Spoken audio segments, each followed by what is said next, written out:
Good morning बच्चों। आज हम कक्षा 8वीं में सामाजिक विज्ञान के अंतर्गत इतिहास का तीसरा अध्याय अध्ययन करेंगे। तीसरा अध्याय का शीर्षक है आपका अंग्रेजी शासन का जनजीवन पर क्या प्रभाव पड़ा। इसके पहले हम लोगों ने पढ़ा था अंग्रेजी शासन, भारत में ईस्ट इंडिया कंपनी शासन की स्थापना, और उसमें जो प्रक्रिया थी, जो भारत में ईस्ट इंडिया कंपनी कैसे आई, यहाँ पर भारत में उन लोगों का साम्राज्य का विस्तार कैसे हुआ, कब कब कौन कौन से युद्ध हुए, इसके बारे में हम लोगों ने दूसरे अध्याय में अध्ययन किया था।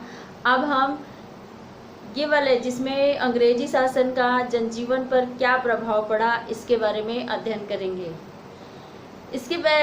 इसको पढ़ने से पहले हम इसके बारे में संक्षिप्त जानकारी लेंगे कि अंग्रेजों ने यहाँ पर शासन व्यवस्था किस प्रकार से जमाया। अंग्रेजों का उद्देश्य था कि वे यहाँ पर आकर अपना व्यापार करेंगे। व्यापार करने के साथ साथ वे यहाँ से जो सूती कपड़े हैं और नील है, तंबाकू है, और जिसमें आपका खास करके ये सारी जो चीज़ें थी, गरम मसाला है, ये सारी चीज़ों का वो व्यापार करते थे। व्यापार करने के साथ साथ वे अब यहाँ से जो वस्तुओं को खरीद कर लेकर जाते थे, उसके बदले में भारतीयों को वे सोना चांदी देते थे। किंतु ये व्यापार ज़्यादा दिनों तक नहीं चल पा रहा था, क्योंकि उन लोगों को ये आवश्यकता थी कि यहाँ पर जब वे वस्तुओं को खरीद कर ले जा रहे हैं तो अपने विदेशी वस्तुओं को यहाँ पर बेचें, और ये संभव नहीं हो रहा था। इसलिए उन लोगों को ये व्यवस्था करनी थी कि भारत में ही रहकर यहाँ पर वे व्यापार करें, और व्यापार करने के साथ साथ यहाँ पर भारत की मुद्रा को वो व्यापार के माध्यम से दे सकें। इसलिए उन्होंने धीरे धीरे साम्राज्य का विस्तार किया, और उन लोग उसमें साम्राज्य के विस्तार के अंतर्गत उन्होंने बिहार है, उड़ीसा है, बंगाल है, और भारत के सभी राज्यों पर अपना वर्चस्व स्थापित कर लिया था। वर्चस्व स्थापित करने के साथ साथ उनको सबसे बड़ा फ़ायदा ये हुआ कि सारे जगहों से लगान वसूली करने का उनको अधिकार मिल गया था। लगान वसूली करने का अधिकार तो मिल गया, किंतु वे लगान वसूली किस प्रकार से करेंगे, उसके लिए वे अलग अलग नीतियों का निर्धारण करने लगे। क्योंकि उनको लगान वसूली करने के लिए खास करके बंगाल, बिहार और उड़ीसा, ये उनका प्रमुख राज्य था जहाँ से भी लोग लगान वसूल कर सकते थे, और अन्य राज्यों से भी करते थे, किंतु ये जो तीन थे प्रमुख थे। तो इन लोग अंग्रेज़ों ने लगान वसूल करने के लिए अलग अलग नीतियाँ बनाई। पूरे भारत के राज्यों में, साम्राज्यों में अलग अलग अपनी नीतियों का निर्धारण किया। इसी को हम अंग्रेजों की कृषि नीति के नाम से जानते हैं। कृषि नीति था कि यहाँ पर अंग्रेज लगान किस प्रकार से, किसानों से किस प्रकार से लगान वसूल करेंगे। तो सबसे पहले तो यहाँ पर लगान वसूल करने का सबसे उन लोगों का पहला तरीका था कि वे लगान के लिए वे नीलामी करते थे। नीलामी में वे इस प्रकार से रखते थे कि जो सबसे ज़्यादा लगान वसूल करके देगा उसको उस क्षेत्र की जिम्मेदारी सौंप दी जाएगी। और यही स्थिति था कि जो जमींदार वहाँ से सबसे ज़्यादा लगान वसूल करके देता था, उनको वो क्षेत्र सौंप दिया जाता था। जमींदार को लगान वसूल करने से ही बस एक मतलब रहता था, किसानों की दयनीय स्थिति से उनको कोई भी मतलब नहीं रहता था। और ऐसी स्थिति में वे क्या करते थे कि लगान के लिए वे कुछ समय किसानों को देते थे। जैसे एक साल में 3 किस्त में उन लोगों को लगान देना पड़ता था, लेकिन लगान की राशि इतनी अधिक होती थी कि वे लगान समय पर नहीं चुका पाते थे, और ऐसी स्थिति में वे जमींदार उसका ज़मीन अपने कब्जे में कर लेते थे। तो ऐसे में जो चक्रव्यूह चल रहा था, वो चक्रव्यूह ये था कि किसानों में असंतोष का कारण फैल रहा था, और इसीलिए अंग्रेज़ों ने बहुत सारी ऐसी व्यवस्थाएं की जिसके कारण से वे सोचते थे कि किसानों का इसमें शोषण ना हो और किसान आसानी से लगान दे सके, किंतु ये हुआ नहीं। और इसी के आधार पर उन लोगों ने कई ऐसी सारी नीतियाँ बनाई थी जो कि इसमें हम इस पाठ में पढ़ेंगे। सबसे पहला था इसमें स्थायी बंदोबस्त नीति। जो स्थायी बंदोबस्त नीति था, वो स्थायी बंदोबस्त नीति कब से कब तक चला? 1789 से लेकर 1790, 1 साल के लिए था।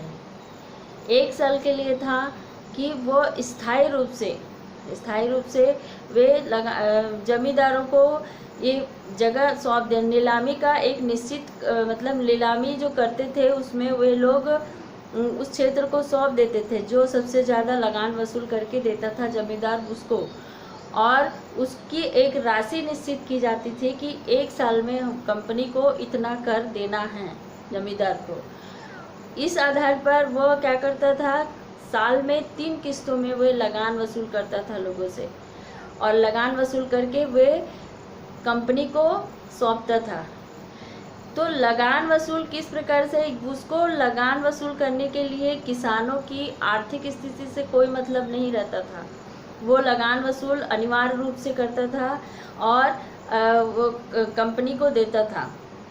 इसी के आधार पर ये स्थायी बंदोबस्त नीति चली, लेकिन कुछ दिनों के बाद ये नीति का जो समय था उसको बढ़ाया गया। इससे एक ये लाभ हुआ कि कंपनी को एक स्थायी रूप से मतलब पैसा मिलने लग गया, क्योंकि उस समय हर एक साम्राज्य में उनका आय का प्रमुख साधन था लगान। लगान से ही वे क्या करते थे, अपने राज्य का खर्च भार संभालते थे। सब मतलब पूरे खर्च भार वो लगान से ही वसूल करते थे, और ऐसी स्थिति में वे लगान वसूल करके वो सरकार को देते थे, अंग्रेजी सरकार को। तो ये था एक तो स्थायी बंदोबस्त नीति था। और उसी के आधार पर देखेंगे दूसरा था रैयतवाड़ी व्यवस्था। रैयतवाड़ी व्यवस्था में ये प्रमुख रूप से देखेंगे, इसमें खास करके ये मद्रास में इस क्षेत्रों में, मद्रास में और बम्बई में, इन क्षेत्रों में ये रैयतवाड़ी व्यवस्था को लागू किया गया था। रैयतवाड़ी व्यवस्था का लागू करना एक प्रमुख रूप से किसानों से सीधा संपर्क स्थापित करना, मतलब सरकार का किसानों से सीधा संपर्क स्थापित होता था। सीधा संपर्क कैसे कि लगान व जमीन को जो कृषि करते थे उन लोग, उसको नाप कर लिया जाता था, और नाप के लेने के पहले वो क्या करते थे कि जितना उस कृषि में खर्च करते थे, लागत लगाते थे उत्पादन में, उसको वो निकाल देते थे, और उसमें से जितना बचता था उसका आधा हिस्सा वो सरकार के खजाने में या लगान के रूप में देते थे। इसको कृषि नीति के आधार पर रैयतवाड़ी व्यवस्था कहते हैं, जिसमें किसानों का सीधा संपर्क सरकार से होता था, और सरकार क्या करती थी, किसानों का उपज का जितना लागत लगा रहता था उसको वो निकाल देती थी, और जितना बचता था उसका आधा हिस्सा 50% वो लगान के रूप में लेती थी। और यही स्थिति थी इसमें देखेंगे, इसमें बम्बई में, मद्रास में ये व्यवस्था को सबसे ज़्यादा लागू किया गया था, किंतु कुछ दिनों के बाद ये भी व्यवस्था नहीं चल पाई और ये व्यवस्था को रद्द करना पड़ा। फिर उसके बाद देखेंगे हम महलवाड़ी व्यवस्था आता है। महलवाड़ी व्यवस्था में यहाँ पर महलवाड़ी व्यवस्था क्या था, महलवाड़ी बोलने से ही लगता है कि महल बोलने से बड़ा महल, लेकिन महल वो महल नहीं है यहाँ पर, बल्कि गांव को बोला गया है महल। यहाँ पर गांव के मुखिया किसान जो होते थे उनके परिवारों को संयुक्त रूप से लगान वसूल करने की जिम्मेदारी मिलती थी। जैसे हम लोग देते हैं ना, अभी गांव में रहते हैं तो क्या होता है कि अगर नहर में पानी छोड़ रहा है तो पानी का जो कर वसूल लेते हैं वो नगर पालिका में जाता है। नगर पालिका में कौन जमा करता है, जो गांव का मुखिया होता है, वो सारे लोग जिसका भी खेत में पानी जाता है वो उन लोगों से वो कर वसूल करता है। उसी प्रकार से ये महलवाड़ी व्यवस्था थी कि यहाँ पर सभी लोगों से, गांव के पूरे लोगों से, किसान जो मुखिया किसान होता था वो सारे लोगों से लगान इकट्ठा करता था।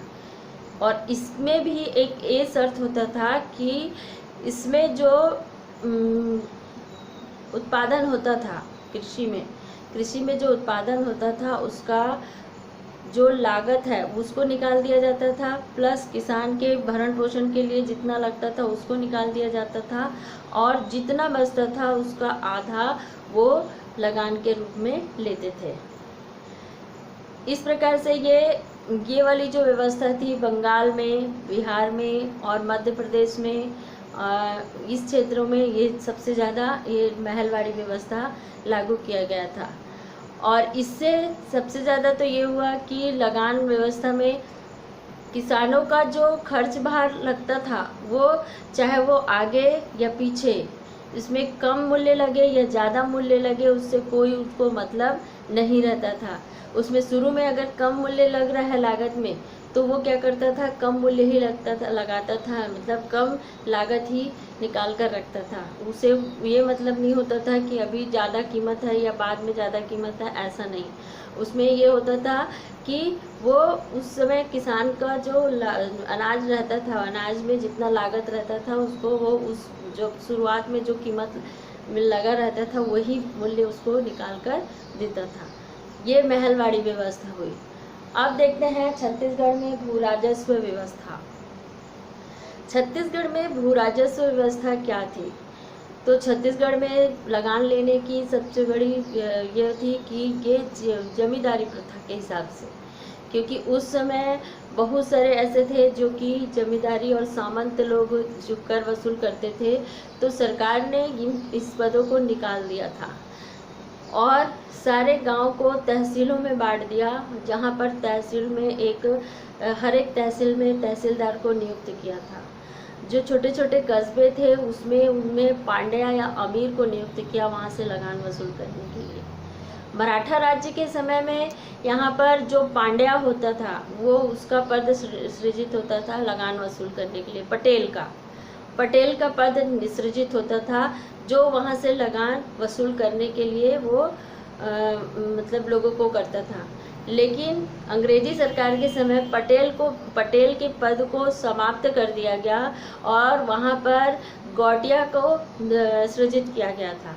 गौटिया को सृजित करने के बाद यहाँ पर लगान लेने की जो पद्धति थी उसको वो अनुबंध 30 वर्ष का रख दिया और 30 वर्ष का अनुबंध रखा, जिसमें ये निश्चित किया गया था कि जो जमींदार या जो भी, चाहे वो पांड्या हो, चाहे वह गौटिया हो, चाहे वह अमीर हो, चाहे जमींदार हो, ये लोग अगर एक निश्चित समय में कर नहीं देते हैं तो उनको उनके पद से हटा दिया जाएगा और हटाने के बाद उसे वहाँ पर दूसरा जमींदार नियुक्त किया जाएगा।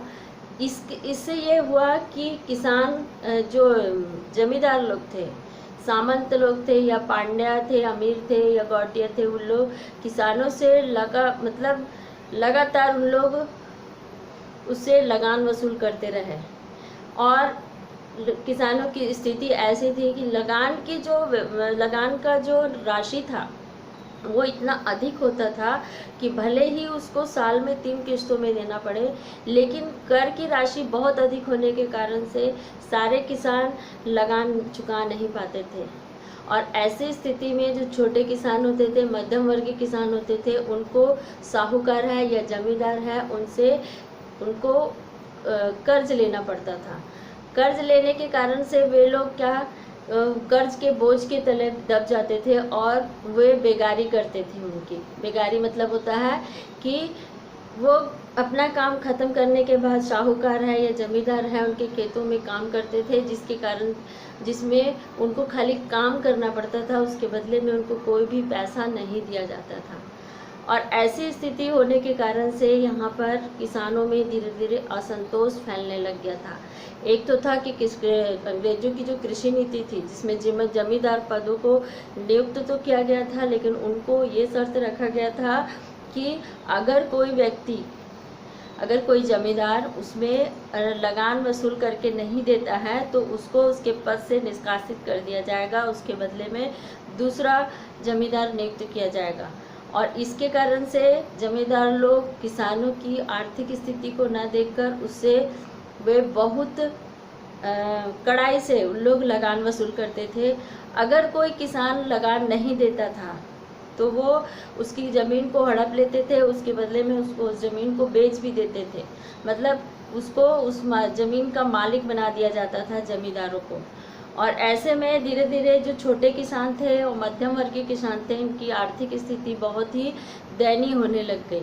और दयनीय होने के कारण से किसानों में असंतोष फैलने लग गया था, जिसके कारण से कई किसान तो वो क्षेत्र को छोड़कर चले जाते थे, या कोई किसान ऐसे होते थे जो अंग्रेज़ों के खिलाफ विद्रोह कर बैठते थे।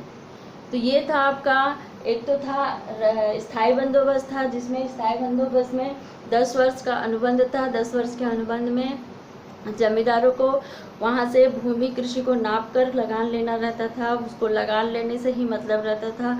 और वो उनकी कृषक की जो दयनीय स्थिति थी उससे उनको कोई भी मतलब नहीं रहता था। वो एक निश्चित राशि वर्ष में 3 बार वो सरकार के खजाने में जमा करते थे। दूसरा था इसमें रैयतवाड़ी व्यवस्था। रैयतवाड़ी व्यवस्था में जो किसान का सीधा संपर्क सरकार से होता था, और सरकार लगान वसूल करने के समय में जो कृषि में लागत लगता था, उस लागत को निकाल कर वो क्या करती थी, उसमें जितना उपज बचता था उसका आधा हिस्सा लगान के रूप में लेती थी। और ये लगान, इससे भी यहाँ पर ये व्यवस्था सफल नहीं हो पाई।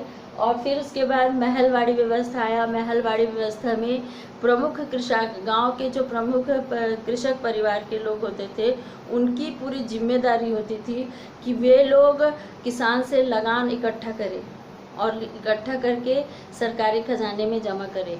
और उसमें भी एक शर्त होती थी कि उपज के समय में वो उसका धान का कीमत अधिक है या कम है, ये उनसे कोई मतलब नहीं रहता था।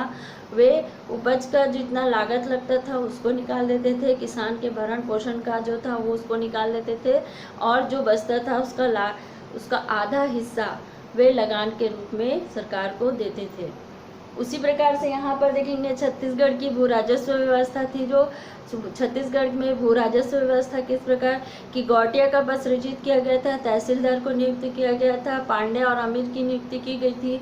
और उस लोगों में जो लगान लेने का व्यवस्था था वो बहुत ही कड़क था।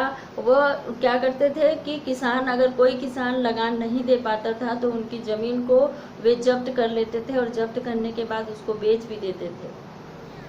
और धन की राशि इतनी अधिक होने के कारण से वे लोग किसान लोग आसानी से कर्ज नहीं मतलब लगान नहीं दे पाते थे, क्योंकि भूमि छोटी होती थी, उपज कम होता था, लेकिन लगान की राशि बहुत अधिक होती थी। और उसके कारण से उन लोगों को आसानी से लगान चुकता कर पाना नहीं हो पाता था, और इसीलिए किसानों में असंतोष फैलने लग गया। इस प्रकार से देखते हैं कि अंग्रेजी शासन व्यवस्था में ये आपका भाग 1 है। भाग 1 के आधार पर आपने ये वाला अध्ययन किया है, जिसमें अभी आधा पाठ पढ़े हो आप।